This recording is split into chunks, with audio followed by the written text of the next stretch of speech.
So you've arrived in Murmansk and decided to take a trip to TERIBERKA. You aren't a hunter or an avid fisherman or an extreme sports enthusiast, you simply want to visit the place. What is the experience like? Something like this? While public transport is technically an option, it's not a practical one, so you really shouldn't go without a car. The drive from Murmansk takes about an hour and a half to 2 hours, and the journey itself is a pure delight.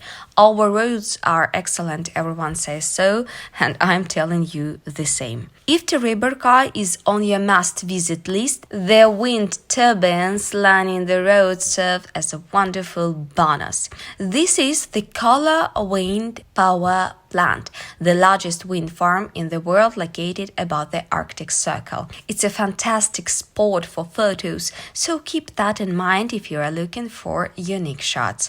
Some of the turbines stand quite close to the road, so you can get some truly impressive pictures provided the weather cooperates. The scenery is quintessentially northern, with a unique local character. If the northern vibe resonates with your soul, you'll love the view from your car window. Rolling hills, rocky terrain, vast open spaces, patches of water amidst the standard vegetation, the low northern sky, crystal fresh air, a sense of freedom and scale, you'll get all of that in abundance.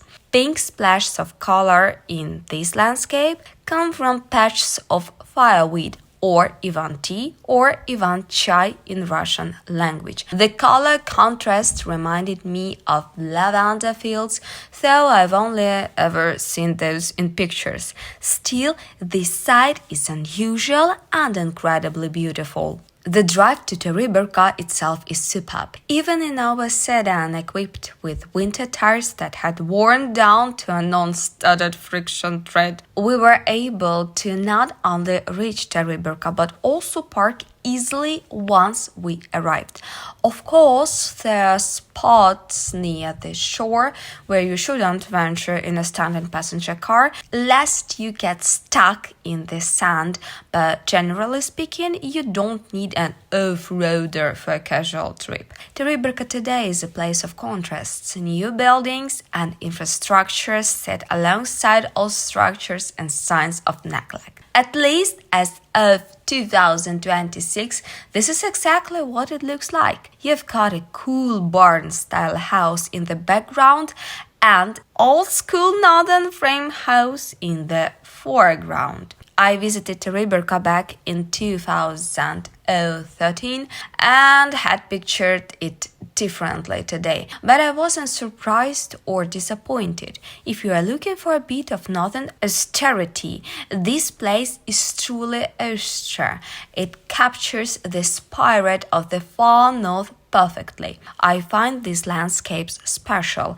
I see not so much ruin as a very history. Northern architectural forms, splashes of color scattered here and there, seagulls, the sea. Perhaps this is exactly what you need right now. The Barents Sea beach has clean sand, the water is clear, and everything feels deeply maritime, from the air to the atmosphere. There are fun tourist attractions too, like this Northern Throne.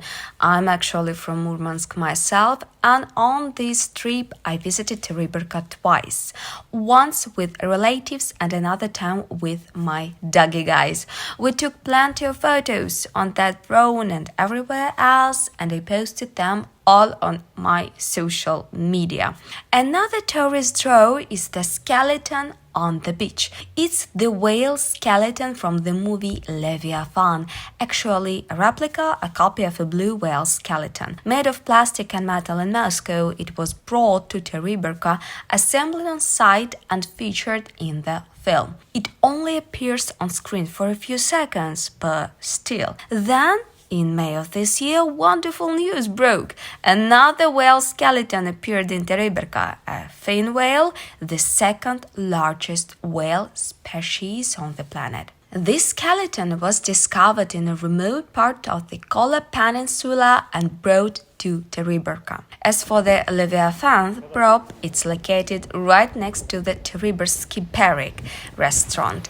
It's not the only one restaurant in TERIBERKA, but I won't be showing you anything related to dining out, because my mom used to be a chef when she was young, and her cooking is so good that after tasting her meals, no restaurant holds the slightest interest for me. I wouldn't mind a good coffee shop though.